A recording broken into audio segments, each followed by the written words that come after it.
Ok. Sí me escucho bien, ¿verdad? Ok. Bueno, vamos a continuar entonces, hermanos, y esta ocasión vamos a ver otro de los atributos de Dios. ¿Sí? En esta ocasión vamos a hablar acerca de la gracia. Les vuelvo a repetir, hermanos. Si ustedes se han dado cuenta, he tratado de ser intencional en la manera de ordenar los atributos. ¿Por qué? Porque si soy sincero, hermanos, hay un atributo que me gustaría llegar pronto y es acerca de la paciencia de Dios. ¿Sí?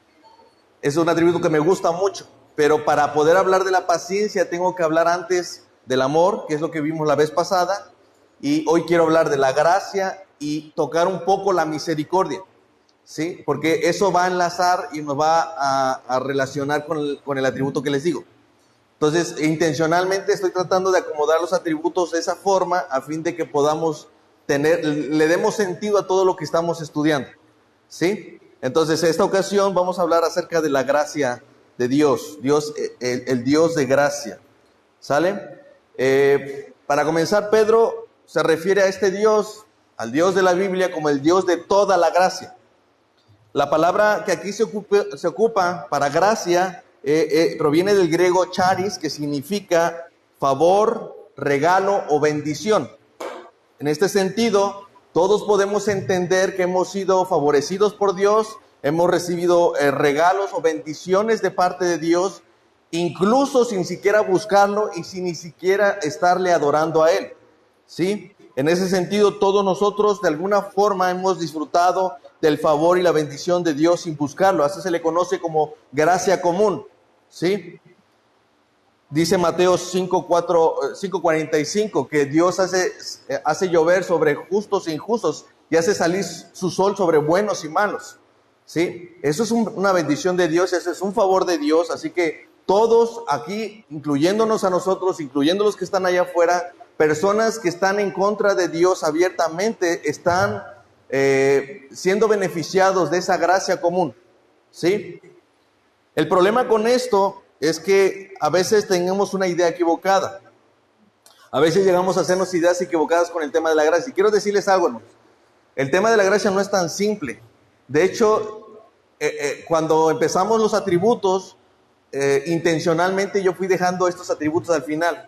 Porque aunque pareciera fácil, uno diría, ¿cuáles son los atributos más conocidos? Pues la gracia, la misericordia, el amor de Dios. Pero creo que cuando empezamos a ver los atributos anteriores, es probable que nuestra percepción de estos atributos que todo el mundo conoce, tal vez cambien, ¿sí? Porque hemos hecho y tenemos una idea equivocada acerca de la gracia de Dios. Entonces, por ejemplo, hay personas que llegan a creer que esta gracia es como si Dios fuera como un hombre rico tirando sus billetes, sus dólares desde sus rascacielos, y que lo hace porque tiene mucho dinero, ¿no? Pero eso no es así, no funciona así, hermanos, ¿sí? Por ejemplo, eso es lo que precisamente Pablo les dice a los de Listra, a los gentiles de Listra, respecto a esta visión que tenían ellos acerca de los favores que recibían, pensando que venían de otros dioses. Y entonces Pablo les dice en Hechos capítulo 14, versículos 16 al 17, en las edades pasadas, Él ha dejado a todas las gentes andar en sus propios caminos, ¿sí?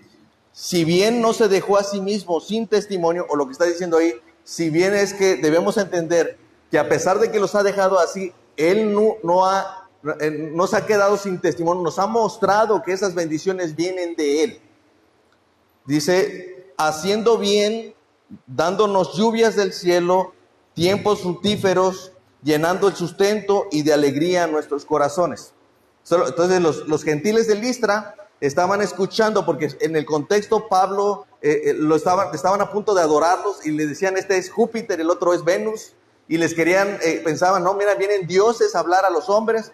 Entonces ellos les impiden, dicen, no, es que nosotros somos mortales como ustedes, y ustedes deben de dejar este tipo de pensamiento, ¿sí? Porque si bien es cierto, Dios ha dejado y ha permitido que ustedes vivan en sus propios caminos, no significa que no hayan tenido testimonio de que de Él vienen todas esas bendiciones. Entonces, ¿cuál es el tema con eso? Es que a veces pensamos que la gracia de Dios es algo que el Señor da totalmente porque Él tiene mucho para dar. Lo cierto es que de Él es el dinero, de Él es todo lo que pertenece en esta tierra. ¿sí? A Él no se le va a acabar absolutamente nada, pero a veces pensamos que la gracia de Dios es como que Él está dando y dando y dando nada más, porque sí, ¿sale? Otra de las cosas es que puede llegarse a dar una idea distorsionada de la gracia de Dios, ¿sí? Otro problema con este atributo es que se tiende a separar o a seccionar como si la gracia fuera únicamente un tema que se habló en el Nuevo Testamento, pero en el Antiguo Testamento nunca se habló de la gracia. Y eso está mal, ¿sí? Quizás esto es basado en lo que dice Juan capítulo 1, versículo 16 al 17. Dice, porque de su plenitud tomamos todos y gracia sobre gracia, pues la ley por medio de Moisés fue dada, pero la gracia y la verdad vinieron por medio de Jesucristo. Entonces, basados en este texto, muchos dicen, miren, ¿se dan cuenta?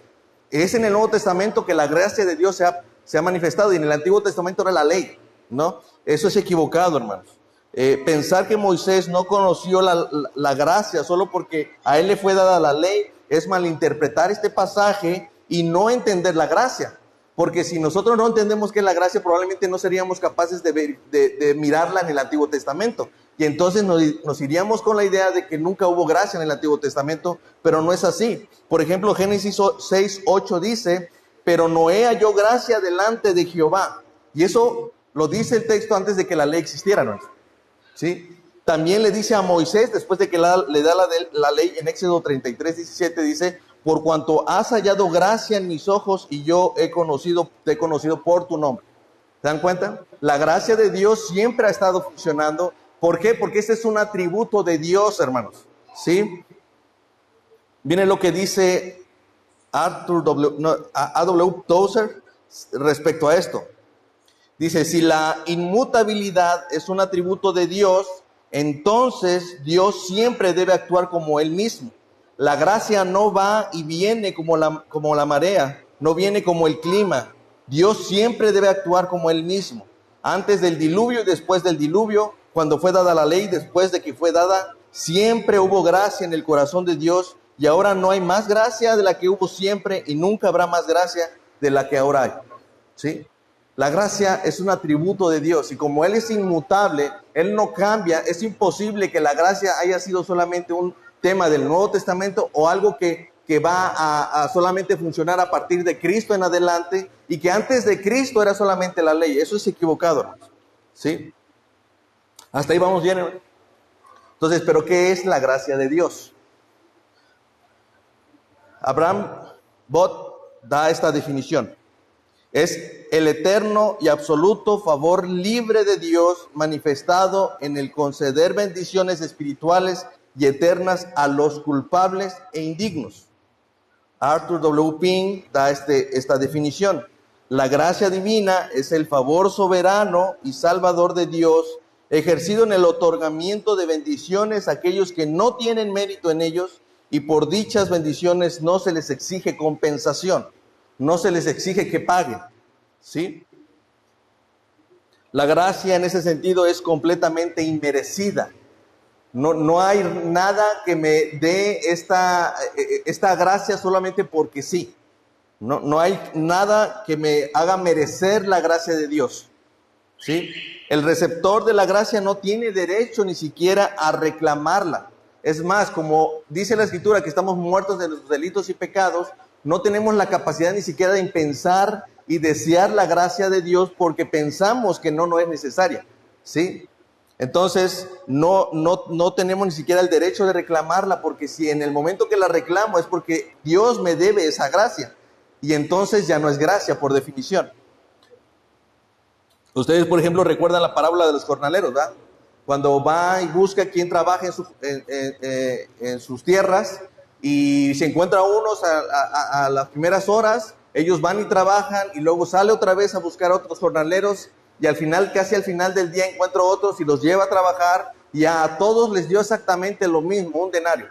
Y entonces los que eran primeros se enojaron porque pensaron ellos que este señor, al haberlos llamado más antes, entonces les iba a dar más, porque a los que habían llegado último les estaba dando un denario.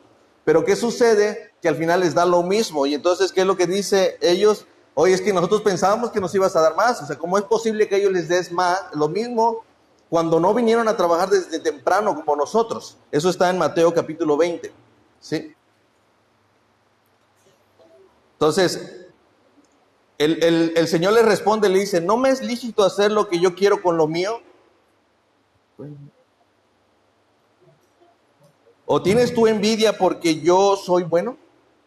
Ese es el asunto.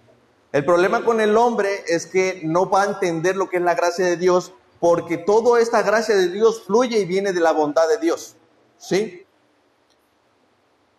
La gracia en ese sentido no es dada porque Dios se sienta atraído por alguna de las criaturas. O sea, no hay nada a Dios que le incline a decir, a este le voy a dar porque es muy bonito, o porque es muy bueno, o porque mira cómo ha hecho las cosas. No hay nada en absoluto en el que Dios se incline para otorgar su gracia, ¿sí? Entonces, en ese sentido, la gracia no puede ser comprada ni ganada por la criatura.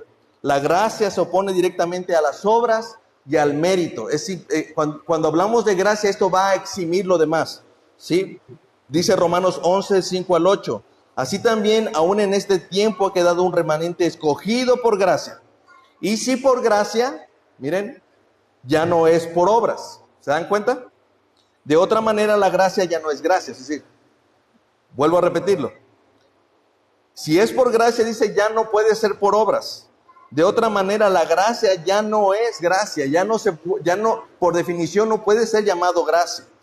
Por otro lado dice, y si es por obras, o sea, si el caso fuera, quien fuera por obras, dice, ya no es gracia.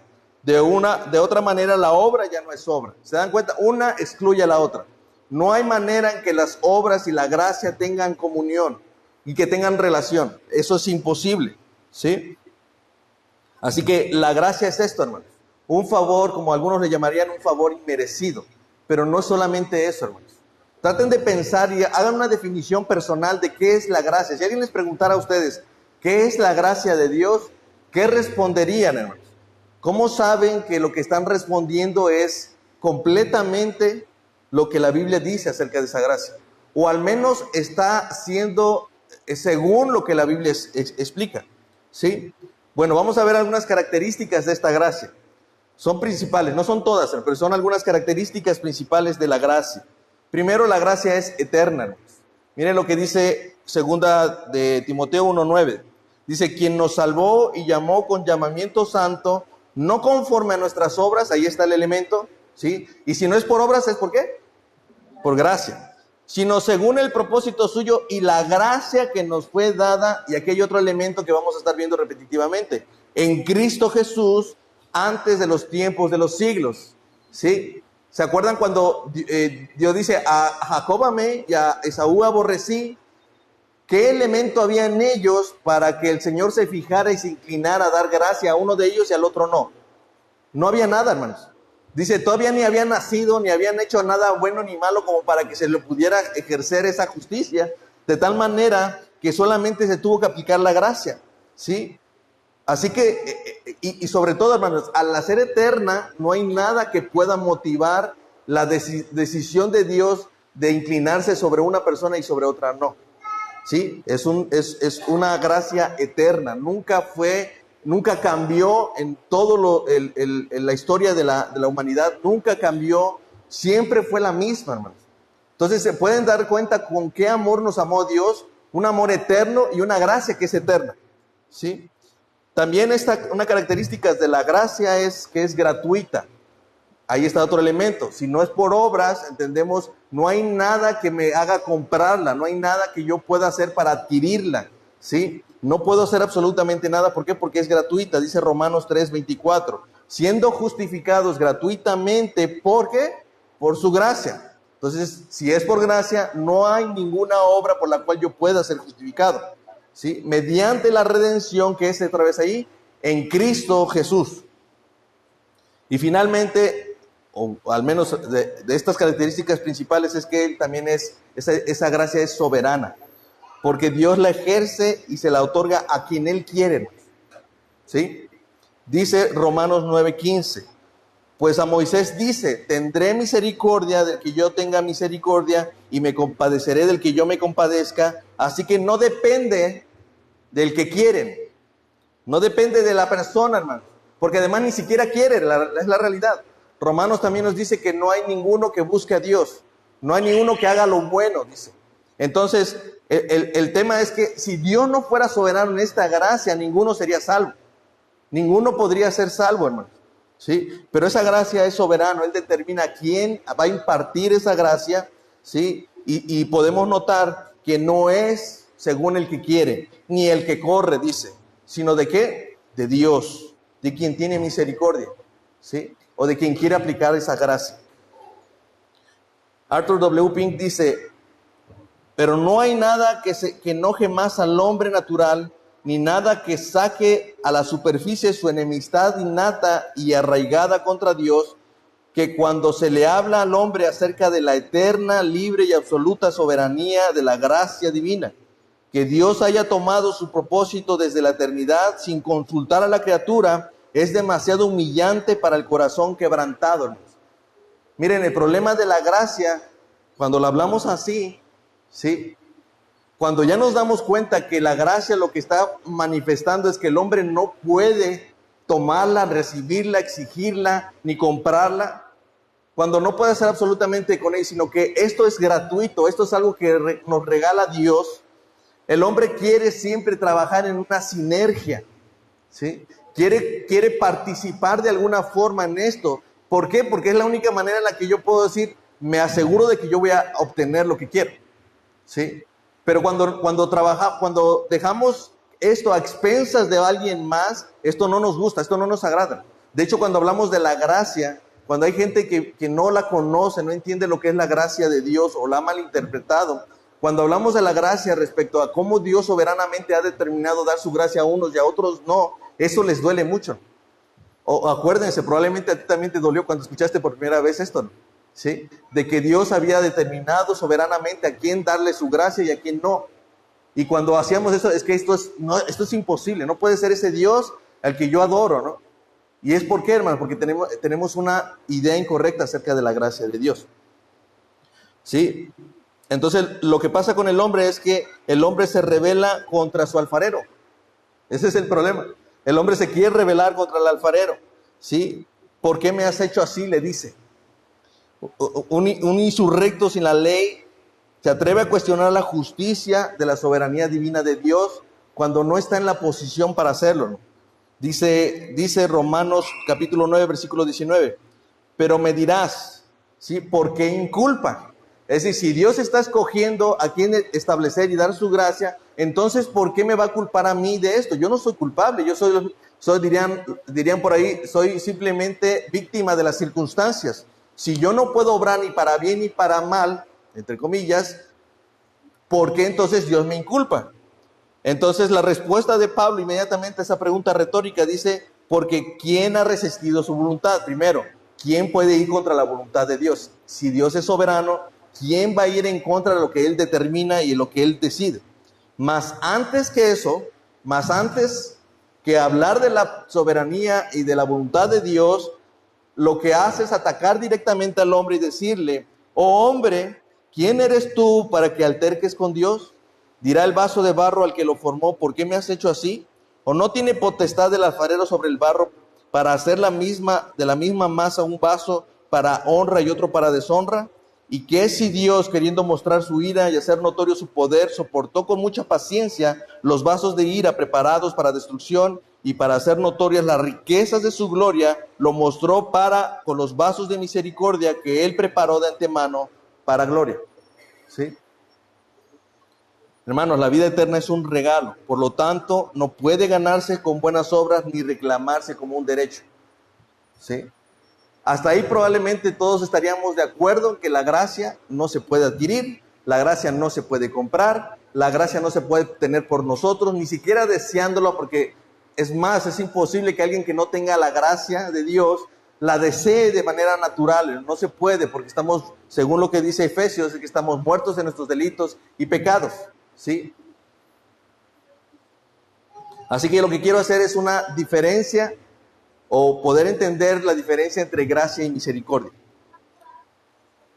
Aunque muchos la llegamos a usar de manera, en paralelo, a veces llegamos a usar el mismo concepto para hablar de lo mismo, no necesariamente significa lo mismo, ¿sí? Aparte, parece tener un significado muy similar, pero no es lo mismo.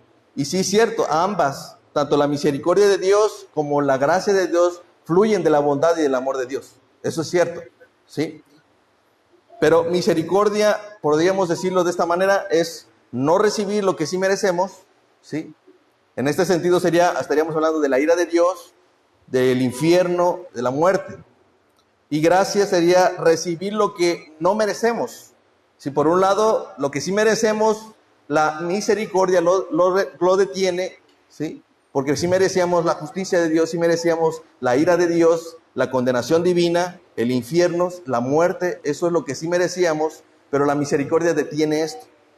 Sin embargo, deteniendo esto, no se resuelve el asunto. Requieres de una gracia de Dios, de ser un regalo de Dios que me ayude con lo que falta, ¿sí? En ese sentido, la gracia es recibir lo que no merecemos, justicia, ¿sí?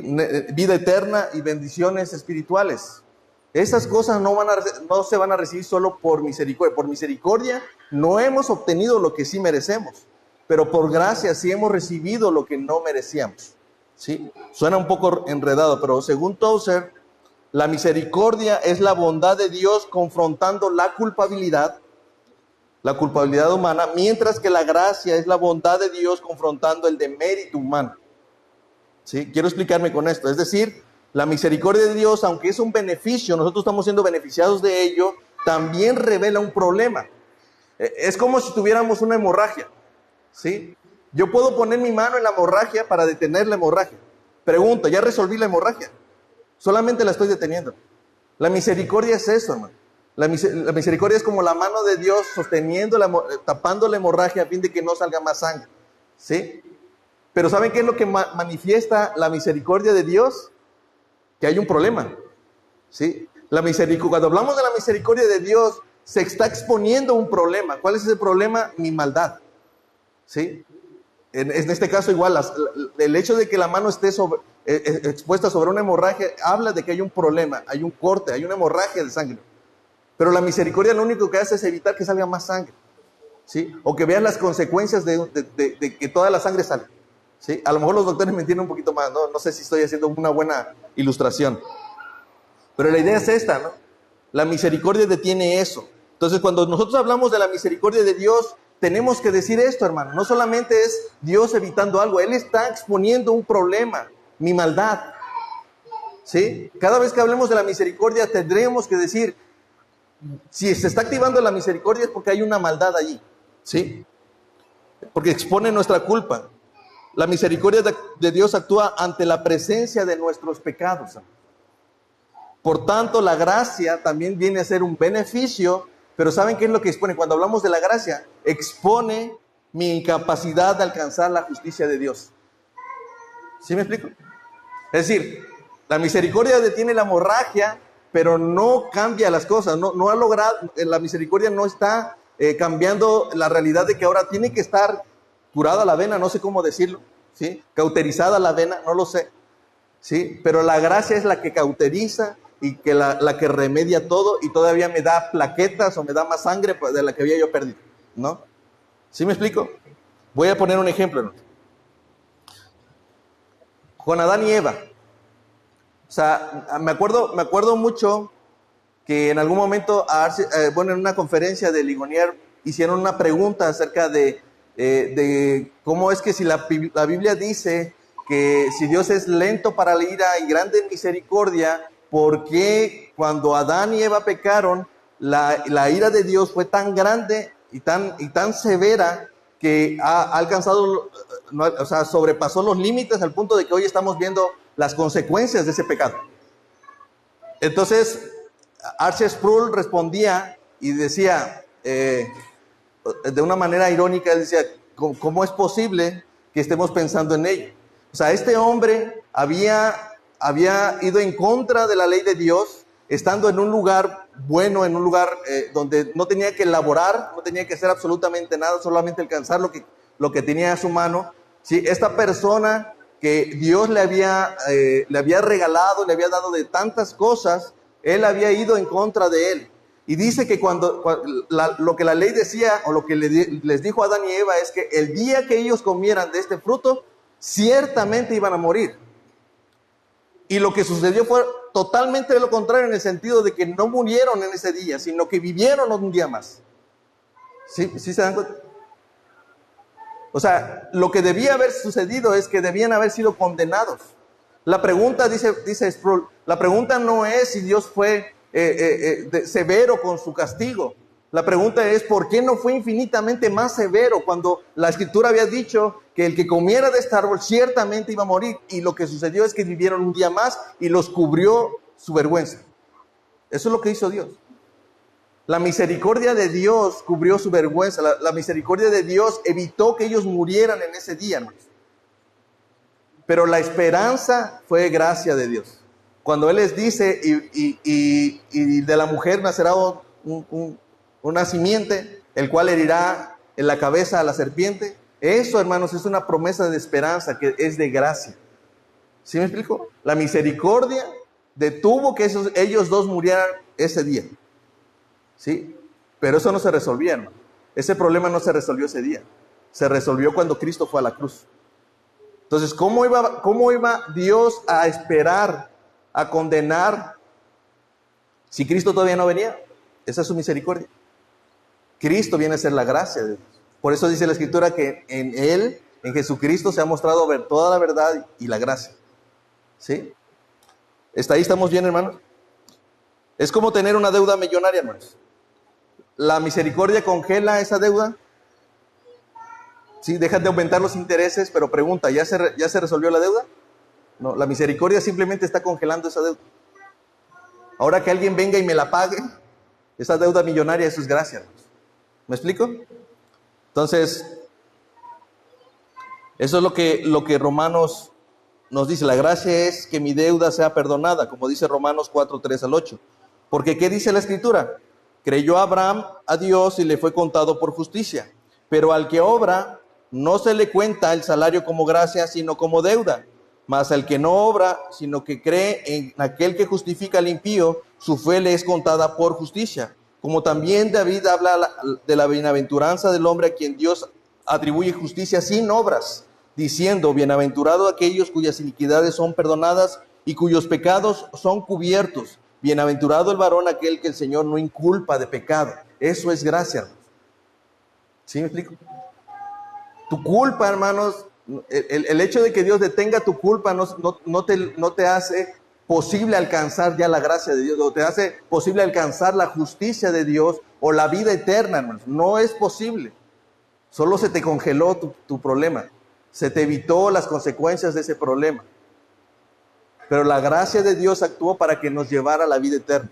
¿Me explico?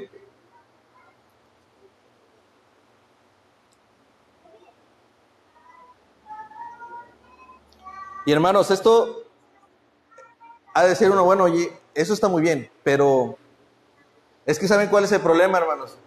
Que el hombre no soporta esto. O sea, si a mí me preguntan, yo estoy haciendo un ejemplo, hermano, estoy hablando solamente de esto, ¿sí? Pero si a mí me preguntaran, o a mí me dijeran más bien, ¿sabes qué? Vete de rodillas de aquí hasta la basílica, ¿sí?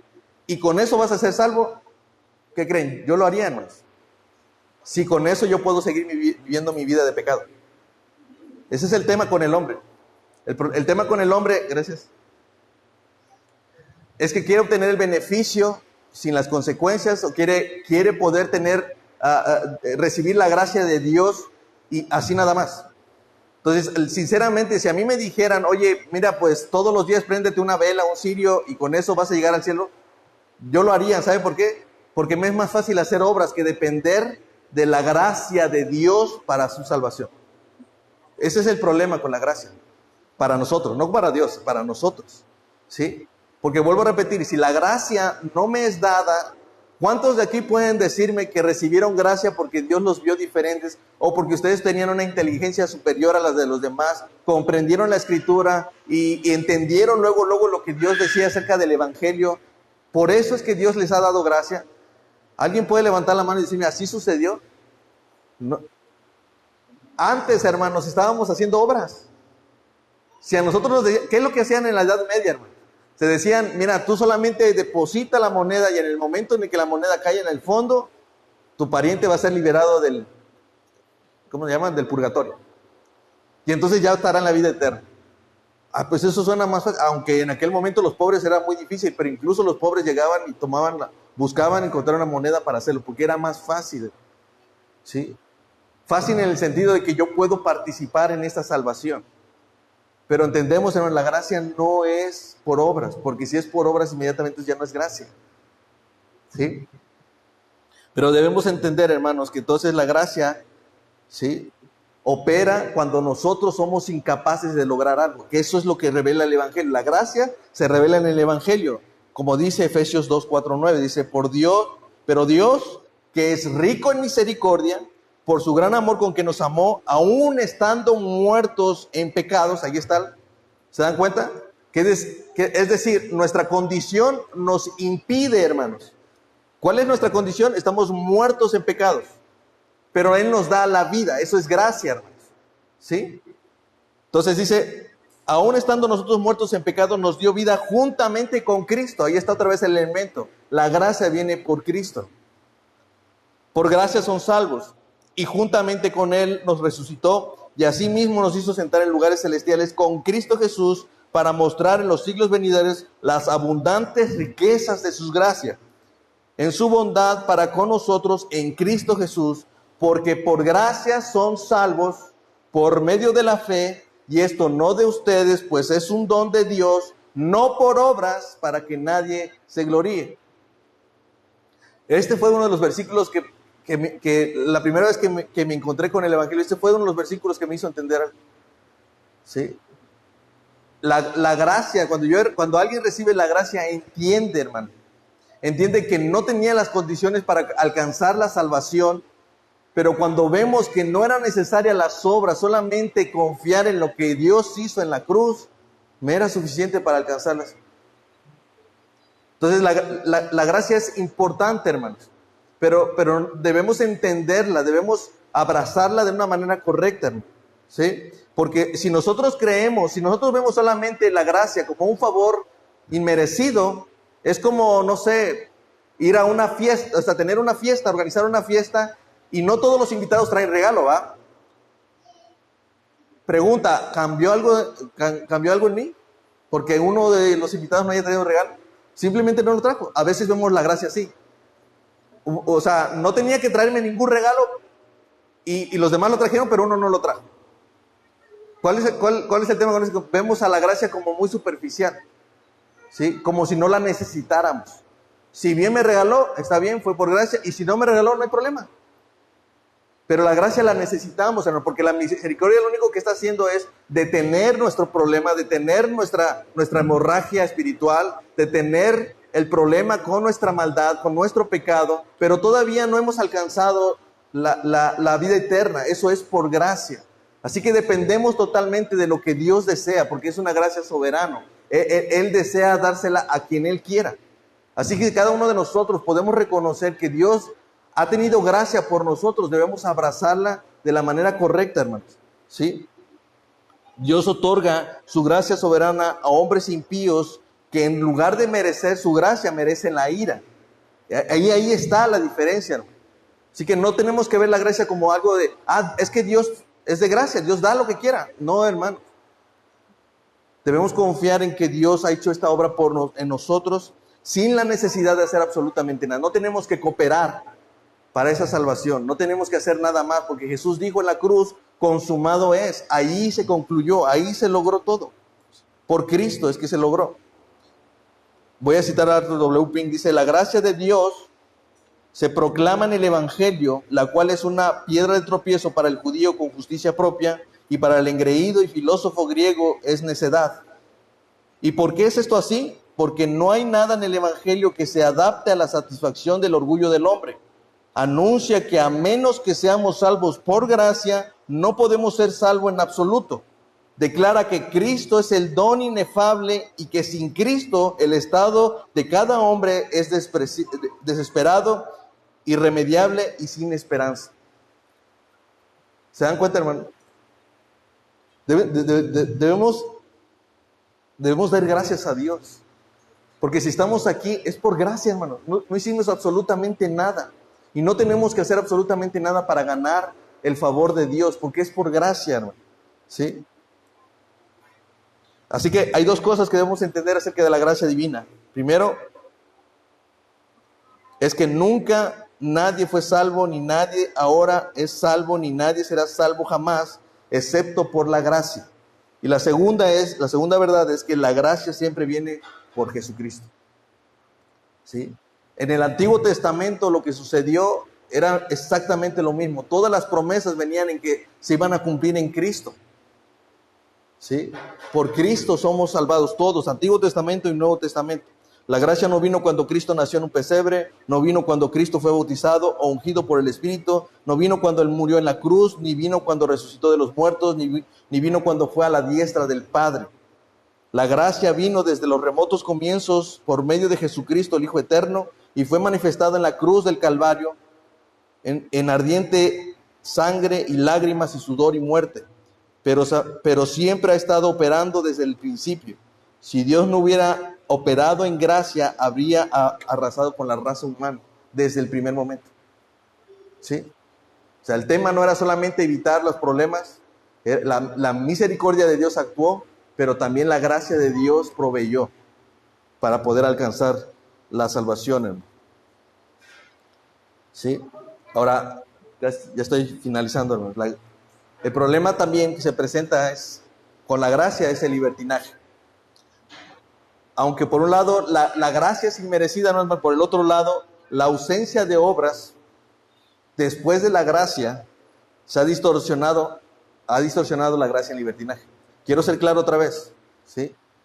El problema es que después de la gracia, ya cuando nosotros hemos recibido ese don de salvación por gracia simplemente, el problema es que posterior a eso no haya obras, que es lo que Santiago decía. Si no hay obras, ¿cómo me puedes decir que tu fe te ha salvado? ¿Sí? Entonces el problema cuando no hay obras que revelen que la gracia de Dios ha venido sobre mi vida, es que esto se convierte en un libertinaje. Me da la justificación para yo actuar de la misma manera en que siempre, para no haber y no hacer cambios necesarios en mi vida que muestren que yo he recibido la gracia de Dios. ¿Sí? Dice, por ejemplo, ahí Judas 1:4, porque algunos hombres han entrado cubiertamente los que desde antes habían sido destinados para esta condenación. Ahí se dan cuenta. En estos hombres nunca hubo gracia. Y por tanto ellos vienen y ven la gracia y la quieren distorsionar. Entonces dice, para esta condenación, hombres impíos que convierten en libertinaje la gracia de nuestro Dios. ¿Sí? ¿Por qué lo hacen así, hermanos? Según el texto, ¿por qué lo hacen así? Porque no han experimentado la gracia de Dios. Para ellos, ¿sí?, la gracia la veían como una justificación para seguir en sus propios actos impíos. Y eso no tiene relación con la gracia de Dios. Eso no tiene relación.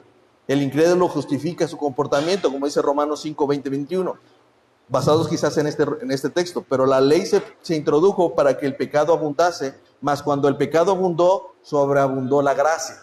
O sea, ¿qué es lo que hace el incrédulo? Utiliza este texto para decir, bueno, yo por la gracia yo soy salvo, ya no tengo nada que hacer, ¿no? Y entonces justifica sus actos impíos para no cambiar y para no hacer los ajustes en su vida, porque él piensa que todo ya es por gracia, ¿sí?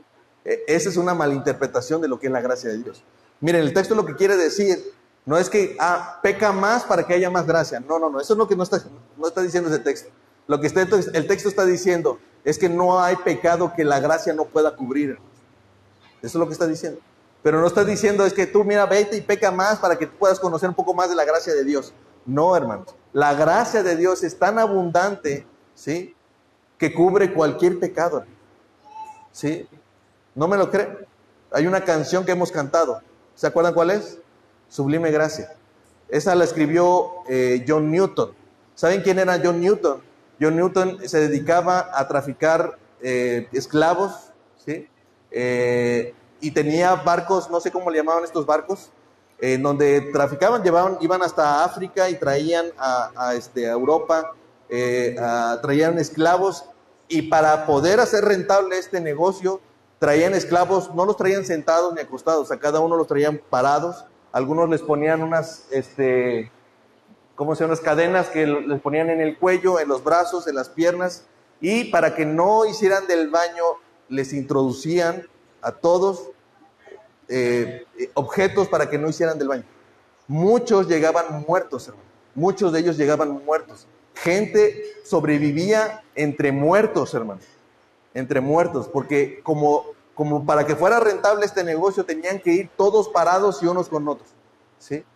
Entonces, esto es lo que hacía John Newton, a eso se dedicaba él, al tráfico de esclavos. Ustedes dirían, si ustedes conocieran a John Newton en ese momento, lo odiarían, hermano, ¿sí o no? Pero la gracia de Dios sobreabundó, hermanos. De tal manera que él escribe una canción que nosotros hemos cantado y dice, sublime gracia del Señor, ¿se imagina? Él entiende lo sublime que es la gracia del Señor. Que a un infeliz salvó, fui ciego, mas hoy veo yo, perdido estaba, mas Él me halló. Ya libre soy, Dios me salvó, mis cadenas ya Él rompió, y como un río fluye el perdón, sublime gracia, inmenso amor. ¿Se dan cuenta? O sea, la reacción que debería tener cualquier persona que ha entendido y ha sido receptor de la gracia de Dios, hermano, es reconocer que es una gracia sublime, hermano, que no podríamos entender, ¿sí? Este hombre había hecho cosas abominables, hermano, de las cuales él se arrepentía, ¿sí? Pero no podía volver el tiempo atrás. Y aún así el Señor le salvó a un hombre como este, un hombre despiadado como este. ¿Sí me explico? Entonces, cuando sobreabundó el pecado, cuando abundó el pecado, lo que se sobreabundó fue la gracia de Dios. Es decir, no hay pecado tan grave que el Señor no pueda perdonar y no pueda cubrir. Pero eso lo da por gracia, ¿sí? No es que este hombre cambió de repente. La canción fue posterior, evidentemente, hasta que el Señor le alcanzó. Pero entiendes que la gracia no es simplemente algo que Dios quiso dar, hermano. No, hermanos. No teníamos la capacidad de lograr nada por nuestros propios méritos. No podíamos alcanzar la salvación de Dios por ningún lado y de ninguna forma ni en ningún momento, hermanos. Si Dios no hubiera actuado por gracia en cada uno de nosotros, estaríamos ahora mismo ya fuera en nuestros delitos y pecados. Pero solamente un vil pecador, como Pablo decía, de todos los pecadores yo soy el primero, puede reconocer que la gracia de Dios es tan sublime que nos ha alcanzado incluso a nosotros. La única razón por la que tú no crees eso es porque no crees que seas un vil pecador, como yo. Que eso es lo que Pablo decía. Entonces, lo que estoy diciendo, hermano, es que cuando hablamos de la gracia tenemos que decir, porque la gracia está exponiendo algo, mi capacidad de lograr la justicia de Dios. Yo no la puedo lograr. Que si el Señor no hubiera tenido esa gracia para conmigo, yo no estaría sentado ahora en este lugar alabando al Señor ni buscando al Señor. No tendría esa capacidad. Entonces, fue un regalo, hermano, fue un don, fue un regalo para ti, fue un regalo para mí. Entonces, lo que debería de resultar de esto es, como dice la Escritura, de gracia he recibido, entonces de gracia doy. Así como Dios me perdonó sin haber hecho yo absolutamente nada por Él, así también yo debo de darle gracia, ¿sí? Dar de gracia el perdón también. Eso es lo que debería de ser, dice la Escritura, porque de su plenitud tomamos tomamos todos y gracia sobre gracia. Y Mateo 10:8 dice, sanen enfermos, limpien leprosos, resuciten muertos, echen fuera demonios, de gracia recibieron, de gracia den. Ahora no vamos a ir a levantar muertos, pero hay algo que sí podemos decir, todos hemos recibido perdón por gracia, ¿verdad? Así que una de las características que deberíamos demostrar como aquellos receptores de la gracia de Dios es mostrar gracia, ¿sí? Debemos tener gracia para perdonar a quien no lo merece y nos ha hecho daño. Debemos mostrar gracia para servir a los que no lo merecen y nos han ofendido. Y debemos tener gracia para predicar a los que no lo merecen y nos han perseguido, ¿sí? Porque así fue con lo que hizo Dios por gracia, por nosotros. Personas que no lo merecíamos, ¿sí? Probablemente podemos usar la misericordia como hoy me encontré con alguien en la calle y le compré de comer, ¿sí? Eso fue una obra misericordiosa, ¿sí? Pero la gracia es que yo acabo de ir a ayudar a una persona que acaba de hacerme daño apenas hoy en la mañana. El que me acaba de ofender en la mañana. Eso es gracia, hermano. Porque por misericordia yo puedo decir, ¿sabes qué? Olvídalo. Me alejo. Pero la gracia da aún al que no lo merece. Y eso es lo que hizo Dios para con nosotros. Si yo soy receptor de la gracia de Dios, entonces se debe de notar esa gracia para con los de allá afuera, para nuestros hermanos y para quien nos ha perseguido, nos ha ofendido y ha pecado contra nosotros. Amén. Entonces, esa es la gracia de Dios, hermano. ¿Alguna pregunta? O terminamos orando. Bueno, bendito Padre, te damos gracias por esta mañana, gracias por traernos aquí a tu iglesia, Señor. Permítenos que podamos estar disfrutando de este tiempo, en el tiempo de la alabanza, tengamos la oportunidad de agradecer por esa infinita y misericordiosa bondad que tuviste para con nosotros, al detener, Señor, nuestra maldad, al detener las consecuencias de nuestro pecado, pero también, Señor, para poder decir sublime gracia, para poder agradecer por esa bondad inmerecida, Señor, de tu salvación, porque no éramos capaces de alcanzarlo por nuestros méritos propios, no éramos capaces de alcanzarlo por nuestras propias obras, y eso, Señor, es algo hermoso, porque por gracia nos has dado esta salvación, no por obra, Señor. Y gracias te damos porque estamos aquí, tu pueblo, al que tú has escogido, al que tú has depositado tu gracia, Señor, y con esa gracia queremos poder mostrar a los demás, Señor, que gracia sobre gracia, y que esta gracia sobreabunde entre nosotros, Señor, sobreabunde entre aquellos que no lo merecen, pero por tu amor y por tu gracia lo vamos a hacer, Señor. Bendice a tu pueblo en este día, bendice la predicación del día de hoy, Señor, y que nuestros corazones sean conmovidos por tu gracia una y otra vez. En el nombre de Cristo Jesús, amén. Comenzamos 12.